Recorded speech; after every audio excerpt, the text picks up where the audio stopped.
Yes! 10.000. Congratulations! Yes! What's up, my boys? We have just hit the biggest milestone of our YouTube career. And this battle started a few years ago now, so we figured we might as well take this opportunity to tell you how we got from 0 to 10,000 subscribers. Back in December 2016, we bought our first camera with a microphone and a gorilla pod, the essential vlogging kit. It's vlogging time, it's vlogging time. We had been watching Casey Neistat for some time, and he was the main inspiration for the beginning of Stay Classy. I said to Amalie, I wanna do the same as he does. We were in Melbourne when we bought this camera, and then we set out to do our first vlogging adventure. The whole idea of vlogging was a segment to Joen's online magazine, stayclassy.dk, and that's why we started out in Danish. Nå ja. Hold kæft! Hvad skete der? Kæmpe stor edderkop. What? Hvor? Lige bilen. Jeg tror måske, jeg dræber den ved at lukke her. At this point, there wasn't really any clear goal with this making videos. It was just, well, there was some nice videos we made in Australia. We thought they were so good.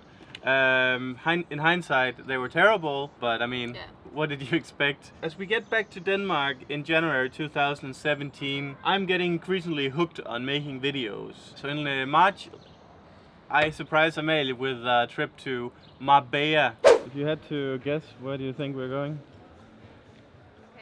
We thought that if we started speaking English in the videos instead of Danish, we might reach a larger audience. When I surprised Amalie with this trip, it was both so we could make 4 or 5 videos, but also because I was entertaining the idea of moving to another country, because that has been my goal or dream. So we got back again to Denmark, back in Copenhagen. 5 vlogs in the bank. I edit them and it's shit. We have no idea what we're doing still, but we have fun. I'm on to book the next travel because we're making travel vlogs. Boy. This time we're going to LA. 10 days. So most travel vloggers at this point was backpackers and budget travelers. So we did like a luxury guide. That was our excuse to spoil ourselves. But I mean, we've never hidden the fact that we just like luxury and the good life. That's I don't know. That's just what we like. Still, we had no idea what we were doing. We were typical travel vloggers with little to no perspective or meaning behind what we were doing. It was just more like, hey, look how awesome we are, and look at this hotel. Yeah. My God, aren't you jelly? In hindsight, it was wrong to focus on the luxury, although we never really went away from that.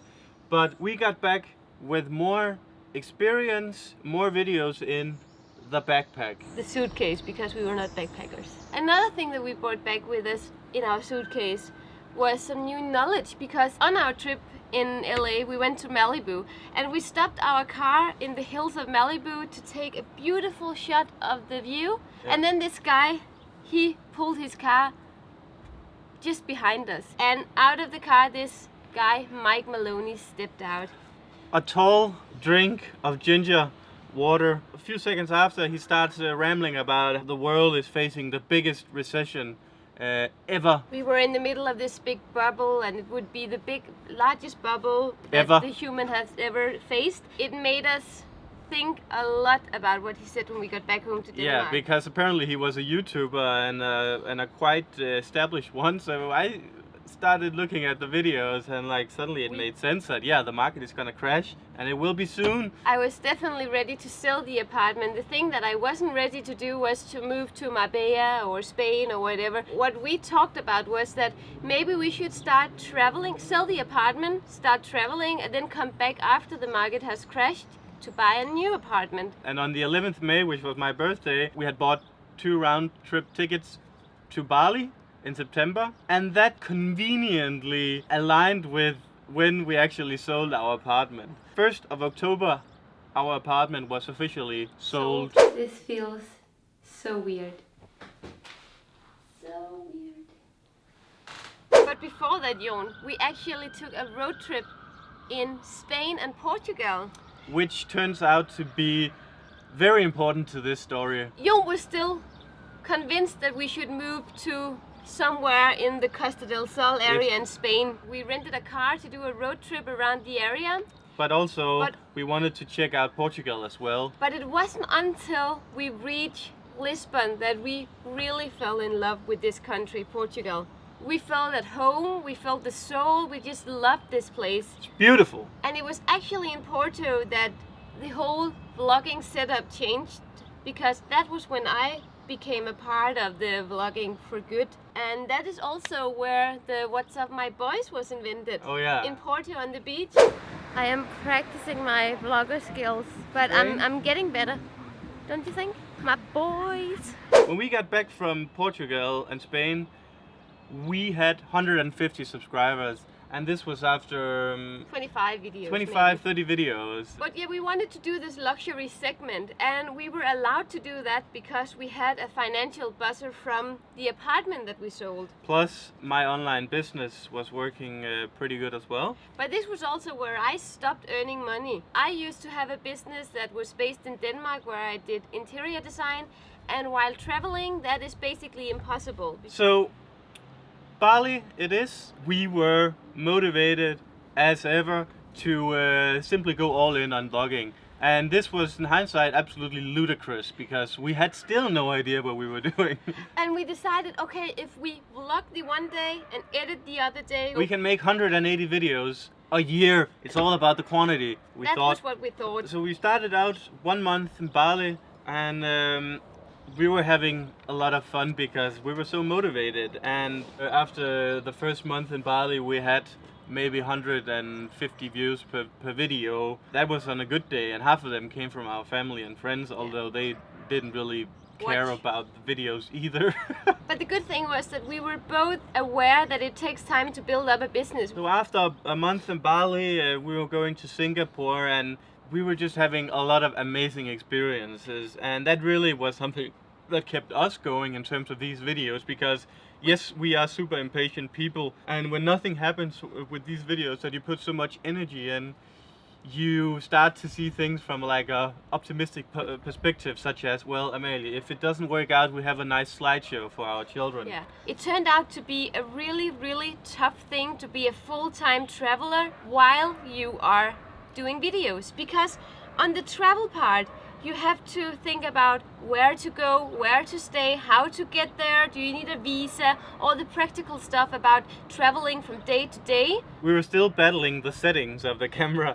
We were still battling the actual filming, like what are we filming, where do we put the camera here, because production value was important to us from the beginning. It was more important for us that it looked beautiful than we were telling a story. All these things coming together as well, editing, you know, have to improve that all the time. All just takes so much of your time. And mental capacity, which leads me to the next thing, constant worrying about everything. Like, okay, we sold this apartment, we have money to do this, but is this just a utopian world that we're pursuing? Because everybody wants to be YouTubers today, and at this point we had, I think, 438 subscribers. One of the worst thing about like saying who we are and what we do is that every time people ask, how many subscribers do you have?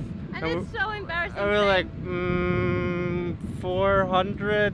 And we love them. It looked like a paradise, and it was a paradise in many ways. But we were very stressed out. But we were very good at supporting each other already then, saying, okay, if this was easy, everybody would have success with this, despite all the worries. And the stress. We had so many good experiences at that time. Some of the best experiences of our lives. Hey. Hello. Good morning. Are you okay? Bye. See you. Bye.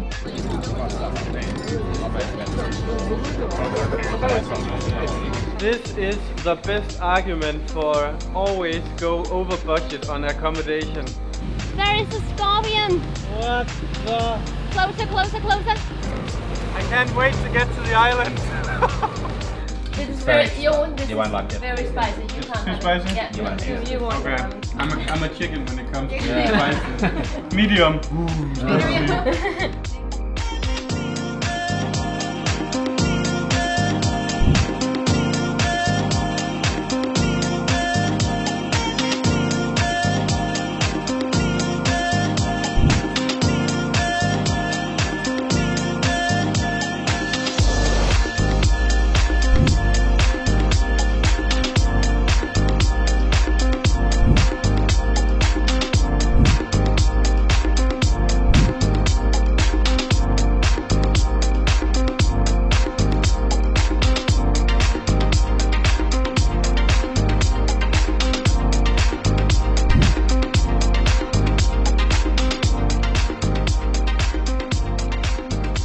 Despite these unique experiences, we were still reaching few people.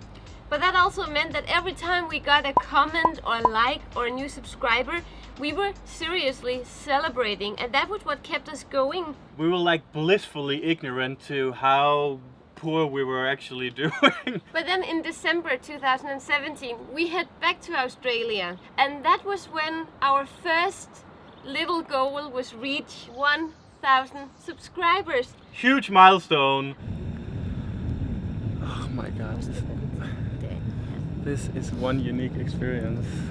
At this point, I was beginning to think like, our strategy, does it even work? Because I thought that two young people traveling the world doing epic stuff, I mean, come on, what's not to like? Yeah. But still, we were not able to build any community. I was still convinced that we are gonna make this. Yeah. And for me, it was also a learning curve, because you have to be kind of arrogant to think that you can just start making videos and then everybody will watch them. We started to go for some more unique experiences. So we went to live in a school bus, and we went to live in a hobbit house. Quirky stuff instead of only luxury stuff, which really didn't work out. I was getting increasingly stressed, and we were going to South Africa to make more videos and have more experiences. And even though I was super stressed out and had kind of given up on everything mentally, we were still having amazing experiences. But it was hard sometimes to enjoy them because of the worrying. And also at this point we had made 100 of videos, and we were like,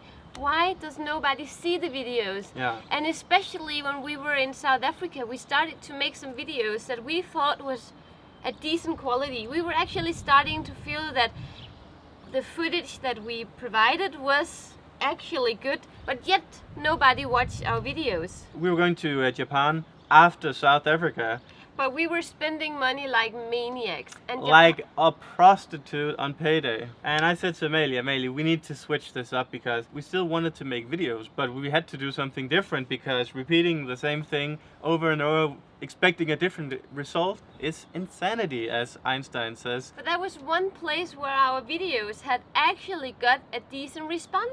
And that was from our road trip to Portugal back in 2017. We had a number of videos from Lisbon and Porto that had racked up thousands of views. So why don't we go and take a break from all the stress in Lisbon, and also figure out if it's time to have a base, because that was also some of the issues that was coming with traveling full-time. You don't have a bed that is yours, everything is rental. So I said to Amalie, what about we buy something in Lisbon, which was super paradoxical. So everything we were certain about in terms of the global recession, we went against it. I think we were also desperate to settle down. We decided to fly to Portugal, and we were staying for 40 days. But out of those 40 days, we barely made any videos because we were so stressed out, but also excited for buying this apartment. Which we spent a lot of resources on as well, actually. After 40 days in Lisbon, we decided not to buy the apartment. So we went back to Copenhagen, and that's when we started to edit the videos from Portugal. Suddenly, we got the views. Somehow, for some reasons, we are hitting a nerve. So I was like, Amalie, we need to go back to Portugal, and we were in Copenhagen, so... But we were not convinced yet, because we were actually thinking about giving up at this point. We didn't know if we were being responsible, so we were thinking about actually buying Joen's parents' apartment at one point. Just to go back to Denmark, continue our old business and fall back to the real world. The safe bet, basically. But here was one of the times where we were good at supporting each other again. I remember we were sitting in the office at your parents' apartment, and we said to each other, okay, we are gonna do the extra effort to create the life that we want for each other. And we went to Italy for 40 days. At this point, we were Missing Lisbon. yeah, and we were missing the engagement on our videos because we had really fallen in love with making videos. We felt that making YouTube video was what we wanted to do. Yeah. So we agreed to find a rental apartment in Lisbon and then make videos in Portugal. So we found this apartment while we were in Italy. We basically paid deposit and everything without having seen the apartment. That was how dedicated we were to this. Maniacs. Finally, we hit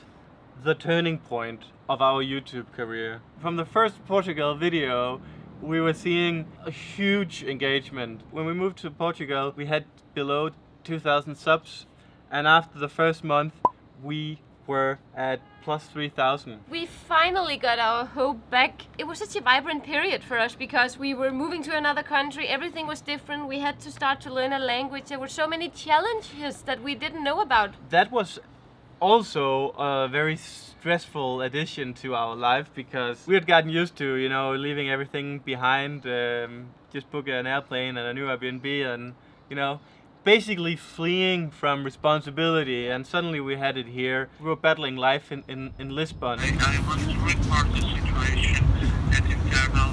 No, because this is What? particularly me. It had a rough impact on where I was kind of depressed, and I was still skeptical about it because I'm a pessimist by heart. So for a very short period I appreciate the things that are going well, and then I turned back to, okay, what is going terrible right now. Also from October and all the way to December, it was slowing down as well, our YouTube growth. Yeah. I don't think that we were taking care of ourselves either.